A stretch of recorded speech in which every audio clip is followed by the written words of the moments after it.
Hi everybody, welcome back to the Sales on Demand Show. I'm Adam Schneider and I'm your host. It is episode 79.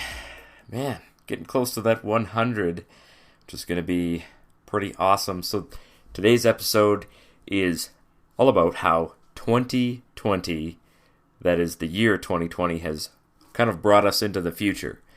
The main theme here is just how this pandemic and everybody shopping online has really accelerated the growth of e-commerce and online shopping, and how you can benefit from, profit from, create your own e-commerce store, and what I think is going to happen in the next 10 years coming up here.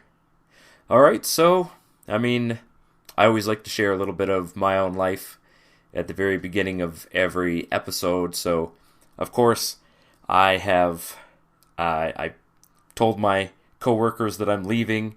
This is it. This is the final stretch. I am going to be out of a job really soon. I have 4 work days left, and believe me, it just feels like time is flying. And so I've been kind of wandering around and just saying goodbye to people and getting some very, very kind words from the people that I work with. And that's, you know what, it makes me feel happy, a little bit melancholy, because these are good people that I enjoyed working with in a job that I enjoyed doing. And so, of course, I've had to explain, what it is I'm going to be doing, a couple of 100 times now. And everybody says, oh, yeah, no, you got to follow your heart. You got to do what is best for you. And so nobody's, trying to talk me out of leaving. It is kind of scary to leave full-time employment to go and do something that has no guarantees whatsoever. But at this point in my life, I am just ready to take risks and reap the rewards that I think are going to come from those risks. I'm just tired of playing it safe. I'm not interested in being comfortable. Even as, the job I do isn't exactly comfortable. It's a, relatively challenging job. It's just going out on your own is a risk. But man, there might as well be a huge neon sign in the air floating above my head that says, this is the right decision, because just everything that I'm seeing points me in the direction of doing this full time. And I am going to talk a little bit about that in this episode. But I do want to say, if you are working in a job, and I'm sure many of you are, there is a lot of benefit to be had from putting in an extra 5 to 10% effort. And this is something that I've really focused on in the last couple years. When I got this job, I honestly felt lucky. Not that I was entitled to it, but that I was fortunate, that I was blessed to have the job. And I thought, I need to live up to the high standards of what I think this job has for me. And so I have consistently tried to just outperform, what I think my employers want from me, so that, I'm always on time and I stay late when I need to. I don't, leave early because I stayed late the prior day. Every single day is a brand new day. I come to work and I'm ready to go. I'm not sitting around wasting time. And, when someone says, hey, do you think you have time to help me with this thingy here? I always say absolutely. And then when I actually put my hand to a project, I make sure that project, or whatever investigation it is done to the best of my abilities. I don't cut corners, and I'm basically always switched on at work. Maybe some of this is just because I'm kind of a high energy person, and maybe some of it is because when you like what you do, you kind of just really get into it. But I also I see value in just going above and beyond. And the value has been, like, I honestly can see where that value is being paid off, because my boss was genuinely disappointed when I said I was leaving. And he's like, yeah, you are basically a model for what we want this program to be. And I know that sounds like bragging, but it's not as if I haven't made stupid mistakes. But the extra effort that I put in has more than covered up for those mistakes. And like I always told my boss, I said, I'll never make the same mistake twice. And I've really followed through on that. When I make a mistake, I own the mistake. And then I sit down and I talk about how this is how I'm never going to make that mistake again. This is how I think we can all avoid making this same mistake. Maybe pass this along to the next person who comes and fills my job. And so that kind of thing makes a difference. And even though I haven't been a perfect employee, people are giving me like all kinds of excellent, kind words. And they're like, yeah, we're going to miss you. Make sure you stay in touch with us when you're gone. And I'm like, save me a spot at the next barbecue. I might enjoy some steak and potatoes with you guys next year, even though I'm not an employee. So I'm pretty sure that I will be friends with these people forever. But nonetheless, I know I'm making the right decision to move to the next thing. It's going to be a busy couple of days here, but there is a lot of amazing stuff happening. And really, even though it's just the middle of September, I feel like the crunch time for Christmas is really on, and I've got a few projects that I am ready to attack, not just for my own business, but also training things that I want to add to my course. So as many of you probably know, I released my training program last week, and I had an astonishing response to it. Everybody, so I've got, less than 50 people on my email list. In fact, I have 27 people on my email list. Well, I had more than a third of those people sign up for the training, which is an astonishing conversion rate, if you want to call it that, of people who, saw value in what I'm offering here and signed up to be a part of it. And so I have a mentor too, just like, if I want to be a mentor to people, I need to be always learning as well. So I am always learning, and I put myself directly underneath people who know what they're doing and are going to push me to higher heights. So my mentor, who is Will Hamerl, or he's one of them anyway, he is a print-on-demand guy, and he sells through paid advertising. So he uses Google and Facebook to sell print-on-demand products with Gearbubble and with other companies like Shine On, who does jewelry. I think maybe a few other companies that I don't know about, but those are the main ones. And he uses like paid advertising to do it. So he is not a marketplace guy as much as he is selling on Facebook and Google. So both of us have expertise in the field that we're in. So Will is going to be promoting this course that I'm releasing, because he has a lot of people that follow him who also want to learn more about selling on Amazon and Etsy. So it's kind of a perfect fit. I promote his training and he promotes mine. So he's been doing training for a while, and he said, you need to raise your prices. And he said, it's fine to offer a discount, but, he looked through the training program, and he's like, yeah, this is, you're just not charging enough for this kind of training. So he said, raise your prices, offer the discount, but then when it's over, you need to be charging what this training is worth, or you're just giving away your time for less than it's worth. And people don't always value things that they don't pay very much for. So I did. I took his advice, and I raised the price of my training to $497. So, however, I promised you guys a discount, and I stand by that promise. So for a limited time, and I'm talking very limited, probably the end of September, maybe even as early as the 25th, but I'll likely push it a little bit further. But by September 30th, there's not going to be any discount left for this program. It is $497 to join the program.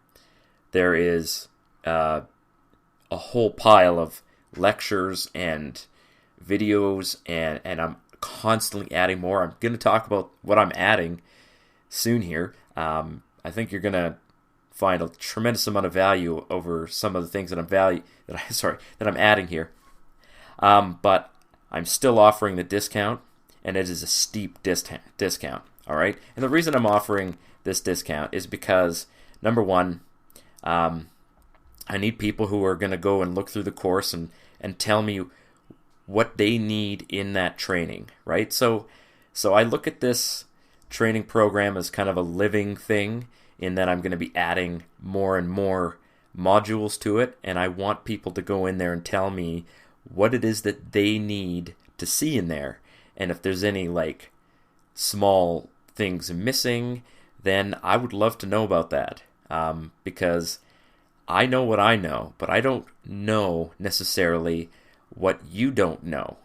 So if you would like to see a video on some aspect of this, then it would be amazingly helpful for me and all of the other students for you to get in there and say, oh, hey, listen, can you make a video on how to do this or how to do that? And then I can do that, and it benefits everybody. The second reason I'm offering a very steep discount is that I want some, what they call, social proof. So I need some people who, might go through the training and then potentially offer a review of what they find in there. So that helps me build up this training program going forward. When other students know that, potential students, if they see that other people have benefited from it and reviewed it and, given their opinion about it, they're more likely to join it. So that's why I am still offering a tremendous discount. It is, in fact, more than 50% discount. And it's the same discount code. So you're going to use the discount code SOD100. So the letter S, the letter O, the letter D, and the number 100, 100, no spaces, no special characters, and you get the training for $197, which is like 60% off of what the price is. Now, that discount code is only for listeners, and it's not going to be for anyone else who joins under anyone else's link. So you guys are kind of getting a special deal. I am still offering a 1-hour mentorship for the first 50 students who join. And I fully expect that all of those slots are going to be taken up by the end of the year. So, don't miss your chance now. So, one last thing that I should point out, and I know this is a long kind of ad for my training. We'll get into the meat of the podcast real soon here. But if you have been wavering about whether you want to join this training program, you should understand that time is not your friend in this case, okay? Time is slipping away from you quickly. By the end of September, you should be well on your way to getting everything you need done for quarter 4, because the sales start basically ramping up in October, and it just continues all the way through November and December. And like I said, this is going to be an absolutely epic year. So if you start, mid-October, you're putting yourself at a huge disadvantage. The disadvantage of starting even 2 weeks later is going to be so pronounced this year. I mean, that extra 2 weeks could be worth thousands of dollars in sales for you, okay? And I'm not exaggerating that. I am absolutely serious that every single week, every single day is going to matter for the next couple of months here. So, not that I'm trying to put you guys in some kind of panic or anything like that, but just be aware that time is short, and especially if you're working with Amazon, things tend to take a little bit more time than they do on Etsy. So one last thing that I'll leave you with, and then we'll get into the actual podcast itself, is that I will be creating a very interesting, and I just thought of this week that I wanted to do this. So I'm going to be launching a new Etsy store. I have an Etsy store already, but I'm going to be creating a brand new store, and it is going to be completely focused on customization.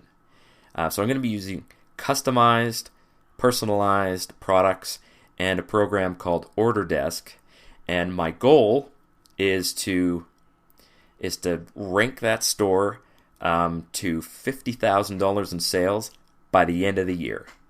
A brand new store, and I'm going to have, hopefully, $50,000 in sales by the end of December.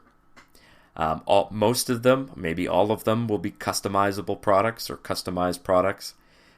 People's names on it, pictures, whatever. So I'm going to be recording all of, the process of going through this. You're going to see some of the products that I'm going to be launching, but only if you join the training. So it's going to be a completely separate module in the training that goes through all of the processes that I do to achieve this. And again, if you join now for $200, you get lifetime access, including that, I guess you could call it a case study of me starting a brand new store and ranking it up to as many sales as I can get by the end of December, with the goal being $50,000 in total sales, which, if you want to count the number of sales you need to get there, I need 2,500 sales.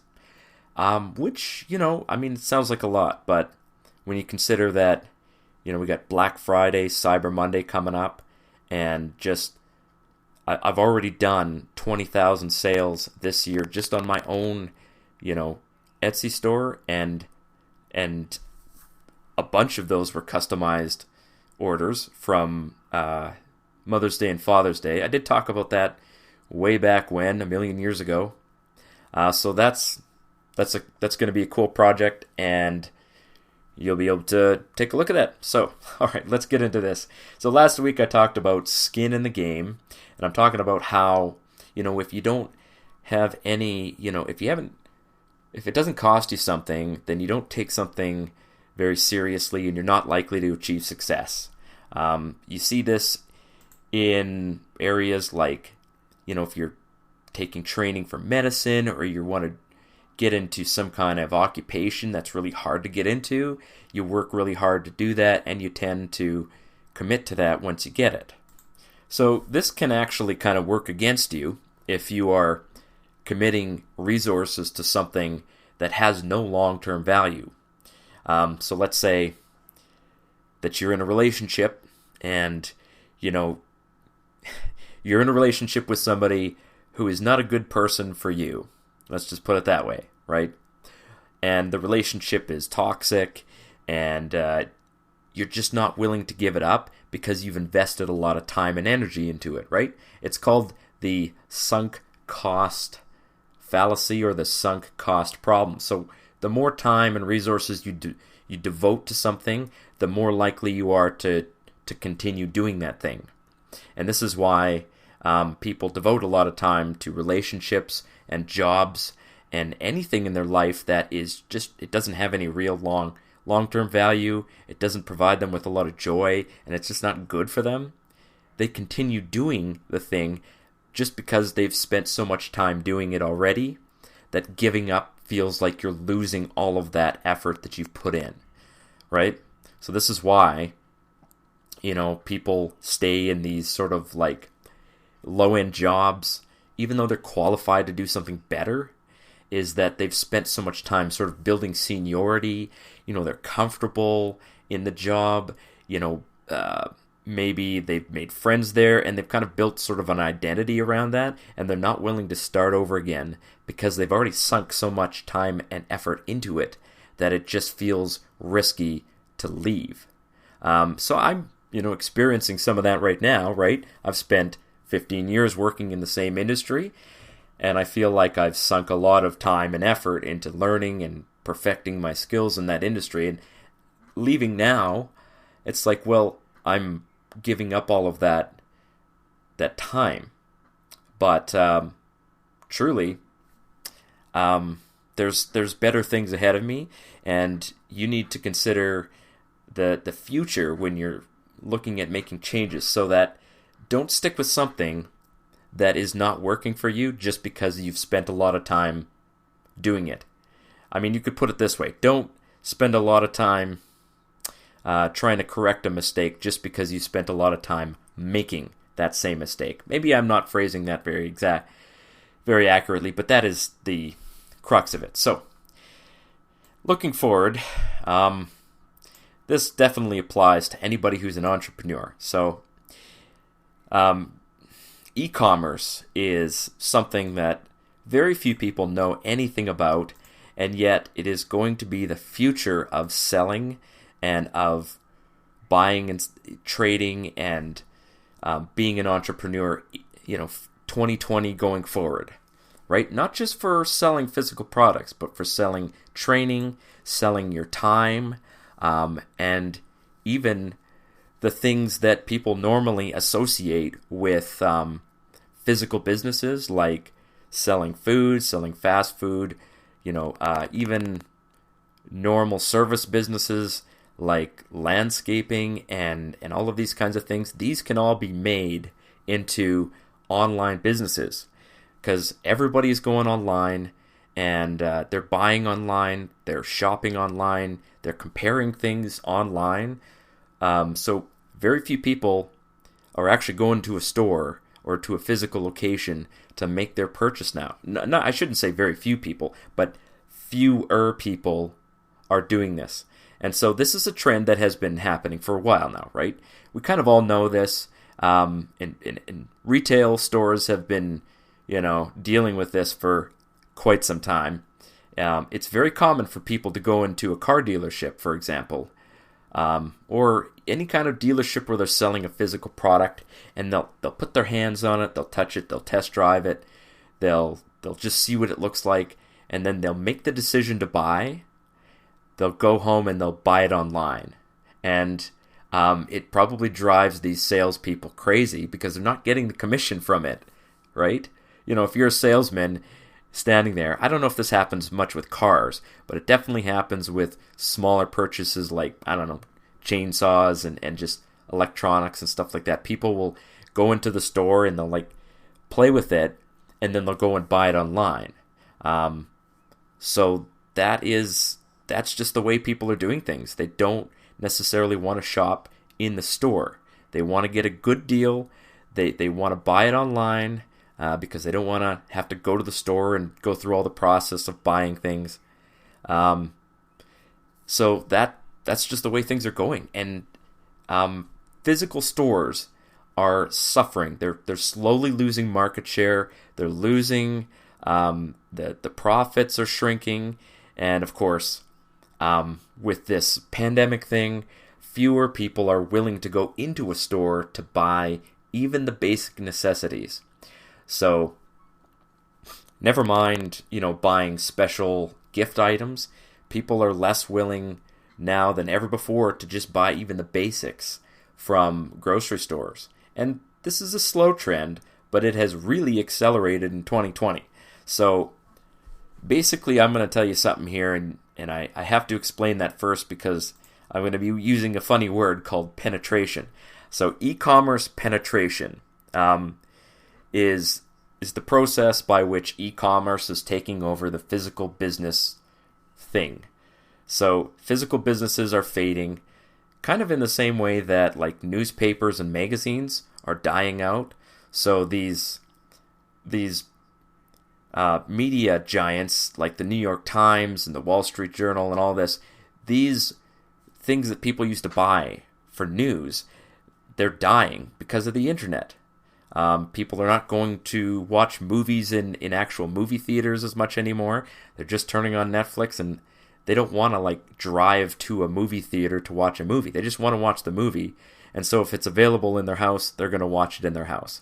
So this has been happening for a long time. It's not new, but it's accelerated this year. So some people estimate that the acceleration has brought us 10 years in the future to where we would have been without the pandemic, right? 10 years in the future. So now has never been a better time to be an online seller, and it's also never been a worse time to own a physical retail business. Okay, and the lockdowns, they only accelerated what was already happening to physical businesses like restaurants and all these kinds of things. So you are going to see some major changes going ahead, and I mean, if you want to take advantage of it, now has never been a better time to do that. So, I mean, for example, anybody who works in government, there's no, traditionally government is regrettably kind of a growth industry. And this is not good, but it is how things have been working. But we're seeing kind of a retraction in that. Governments are spending lots of money, but they're not necessarily spending it on their employees.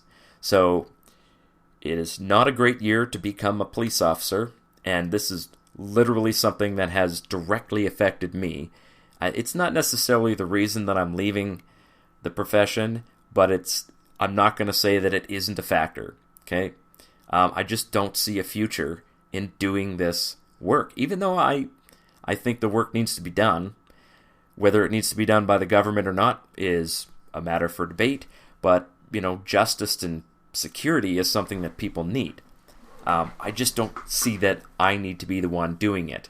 It doesn't benefit me to put myself in this role and try to make a future out of it. I've had a good run. I'm ready to move on. So, but it's not just police and law enforcement that are quitting and they're moving into other things, but other professions are doing the same thing. So, for example, teachers. Schools are not exactly growing right now. More people than ever are recognizing that, hey, if schools can shut down for 6 months and my kids can learn at home, then why do I need to send kids back to school? Plus, we have this whole thing of teachers just being, really scared of teaching kids in person and basically saying that, well, it's not essential that kids be in a classroom, so we'll just do online classes until it's safe for us to come back. Well, if we can do online classes now, why can't we do online classes basically going forward? Now, online classes may not work for every kid. Some kids do benefit from having someone physically there present. There is the child care issue, but people are working on solving that, okay? So teaching is not going to be growing as an industry. It's going to be shrinking. There's going to be more and more people learning from home, kids and adults. So universities and colleges, they're not going to be growing in the same way that they were before. I see this as a good thing because I just don't see the purpose of traveling to a physical location to learn things. Everything that I've learned in the last, 10 years, I've learned on my own, and I've learned it at home by myself and for myself. So I understand almost better than really any people that, I can educate myself, and that education is more valuable than anything I've ever done in a classroom. Another major factor is that governments are reducing their staff and their budgets. And this has to happen, okay? It absolutely has to happen because government has been on a growth spurt for far too long. And every dollar that goes to the government is pulled out of the private sector and is money that is not being used for producing goods and services for people. The government has to reduce its footprint.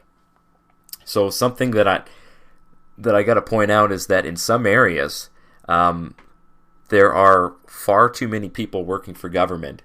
For example, in the province of Ontario, which is the biggest province in Canada, there's, 20-some million people, 19 million people living in Ontario.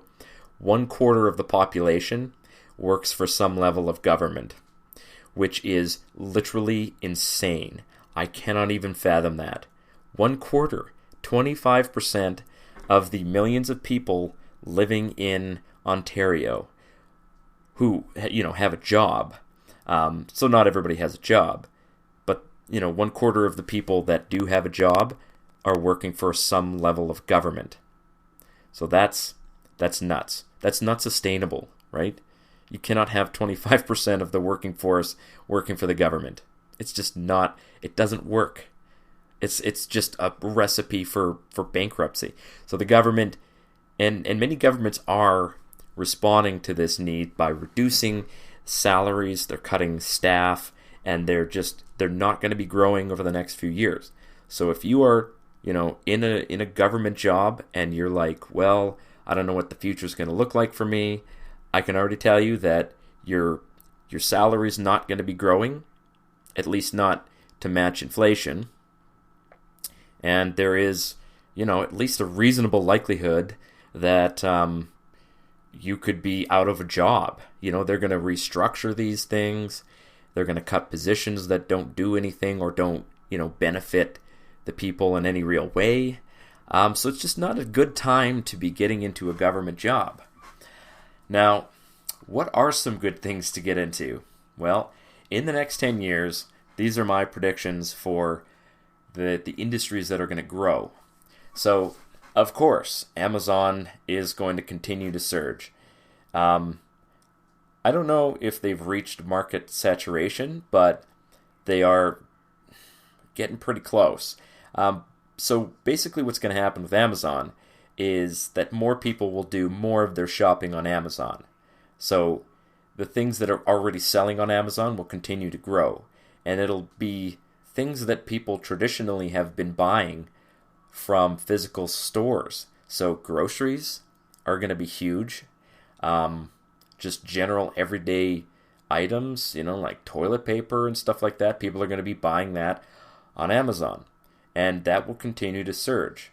Gifts, of course, but just everything. Electronics, it's all going to grow. Amazon is going to continue to surge, and they're going to continue to invest in getting those products to people faster and improving the customer experience. So being a part of Amazon is going to be pretty big. Also, Walmart's getting into this kind of thing, so you're going to see more and more people shopping online with Walmart instead of going to Walmart.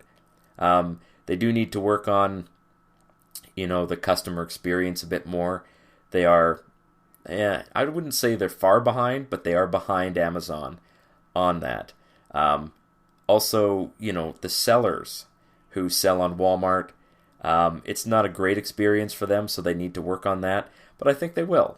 And there may be a point in the future where I'll be teaching you guys how to sell on Walmart, which is something that I don't think anybody ever, imagined would ever happen. But, it very well could. So there's other businesses that are going to thrive that are related to online selling. So fulfillment centers are going to be huge, like picking and packing, which is another word for taking things and putting them in boxes. That's going to be big. It's going to be heavily automated in the future, but they still need people to be part of that. Customer service is going to be big. Marketing and training. So if you know anything about marketing, then you are going to be in high demand because people are going to be wanting to learn this. And this is the niche that I'm here to fill. I'm here to teach people how to market their products. So I expect, my role in this world is going to be growing. So also tech support and remote support are going to be huge. So there's going to be a lot more people working from home and doing like Zoom meetings with people to help them fix like tech problems and stuff like that, or help them work on their stores and doing that kind of thing. So in addition to that, anybody who knows how to run and scale up advertising, not just on Facebook and the pay-per-click on Amazon and Etsy, but there are new platforms that have huge potential for advertising. TikTok. I don't know if, I honestly think there are people listening to this show who have never even heard of TikTok, but there are 800 million people signed up with TikTok. And I have been seeing print-on-demand ads running on TikTok. And so I've been saving those ads because I want to learn how to run ads on TikTok. I think it could be very valuable. And, reaching 800 million people is going to be huge. Even if just a fraction of those people are in the United States, that's a lot of people. So anybody who knows how to run ads and create content, so if you know how to write, if you know how to write articles or help people correct articles and design advertisements or create any kind of graphical thing, graphic artists, you're going to be in high demand. And all you need to know is how to market your skills to the people who need you. And that is something to learn. So those are going to be the growth industries coming up here. And of course, the other growth industries are going to be people who deliver the products that we buy online. And honestly, the United States Postal Service and Canada Post, they just need to die. The whole government-run mail system needs to be abolished and replaced with any number of free market delivery systems, in the same way that, cell phone providers, the government doesn't run the cell phone industry. Why are they running mail delivery services? It just seems absolutely insane that delivering mail has ever been a government function. We do not need the government to deliver mail. We don't need that. It is useless. It is a relic of, 200 years ago. It should just die. It's going to die hard, meaning that people are going to fight this. And of course, this whole mail-in ballot thing isn't helping. But it just needs to die. And it's going to benefit everybody when it does. Right? So delivery services, that's going to be huge. Now, what should you focus on, right? What should the next 10 years look like for you? Should you be focusing on your career? Well, maybe, but it only makes sense to do that in some industries, right? So if you're in an industry that is, heavily involved in government and you rely on government contracts, that is not necessarily a winning strategy. On the other hand, any career path that involves technology, or you're involved in the production of new products or research or something like that, where you're innovating and helping people like me find better products to sell, that is a career path that definitely has some legs on it. So science, technology, anything with engineering, and I guess medicine, right? Medicine is going to be huge. We all need to be healthy. So those are the career paths that actually make sense to focus on. On the other hand, things like communications or the arts, the traditional arts, right? I'm not talking about learning how to be a graphic designer, because that is something that does have value. But if you're, going and taking dramatic arts in college, unless you have money saved and you're just like, hey, I want to take a dramatic arts degree just because I want to learn more about dramatic arts. Unless that is you are wasting your time and money and resources getting into that field. And I've had friends who have told me that, they're upset that the minimum wage isn't higher because they're working in dramatic arts and they're making minimum wage. And I'm like, I just straight up said to this person, I said, you picked the wrong field to go into, right? You are going to make what you're going to make, okay? Your industry is not growing. In fact, it's going to shrink because of the pandemic. It's going to take years to recover. You'll be lucky to be working in that field in 2 years, all right? Just facts. Just telling you facts. I'm not saying that the drama and all of this stuff is not worth doing. I'm just saying that if you're planning on focusing on that as a career, it may not pay off for you very much. But, if you can find some way to market your skills, then, maybe you can sort of prove me wrong, I guess. But they're not teaching you that in college. They're not teaching you marketing, right? They're teaching you how to build a set or something like that, which is not going to help you sell your skills down the road. So here are some things that you need to do. You need to always have a backup plan. Now, this is true whether or not we're going through a pandemic or not, right? Having a backup plan is a winning strategy even when everything is really, really good and the future looks bright and people are walking around outside and enjoying the sunshine without masks on. Always have a backup plan. Think about what you'd do if you lost your job today. Do you have some savings? Do you have some money? Is there something that you know how to do that you can quickly get into and start earning some money from it right away? So this is why having multiple income streams has always been a very, very important thing to me, because anybody who relies on a job for everything, you are at a tremendous amount of risk, and you really are at the beck and call of your employer. Now, that's not to say that if you're good at your job and you lose your job, you'll probably find another one somewhere. But there are some jobs where positions and openings are very few.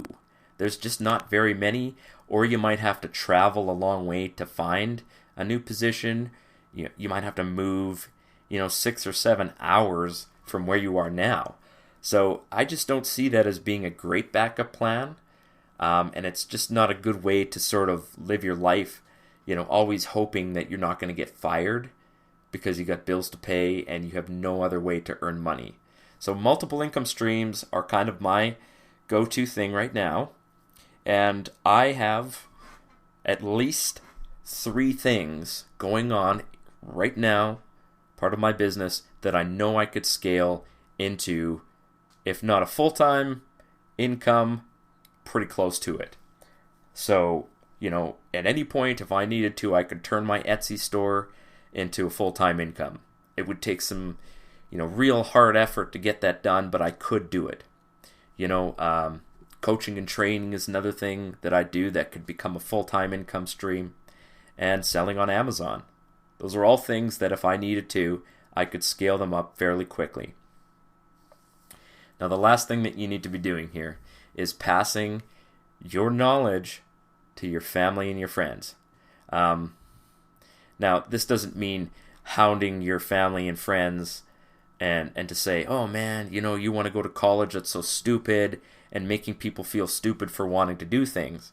But you should be telling people, if you've had success in your own life through business and selling, then, all you really need to do is tell people, hey, I'm making a lot of money selling on Amazon, and they will come to you. Believe me, they will come to you, and they'll be like, huh, what? Oh, tell me more. I need to know more about this. Because it's so unusual to find people who have been doing this and are successful at it, because everybody thinks that the key to success is getting a good job or, doing X, Y, and Z, that when somebody is doing something different, it really attracts attention. So, of course, my whole family knows what I do, and when I told them that I'm leaving my full-time job to do this, they were a little skeptical too, which is normal. And they're like, are you sure that this is going to work? And I'm like, well, I'm never 100% sure about anything, but I do know that there's tremendous potential this year, and I'm willing to take the risk. I think that there's less risk in what I'm doing than in staying in my job. Future risk. Maybe this year I'm taking a little bit more risk than normal, but going forward, I think that I've got a better strategy than just staying where I'm at. So, hopefully you guys got something out of that. I know that was a longish episode. I'm going to be doing a lot of recording today, actually. I've got some videos to record about Shopify and Etsy, and so I need to save my voice, I guess. So I'm going to leave it at that, and we'll see you guys next week. Cheers.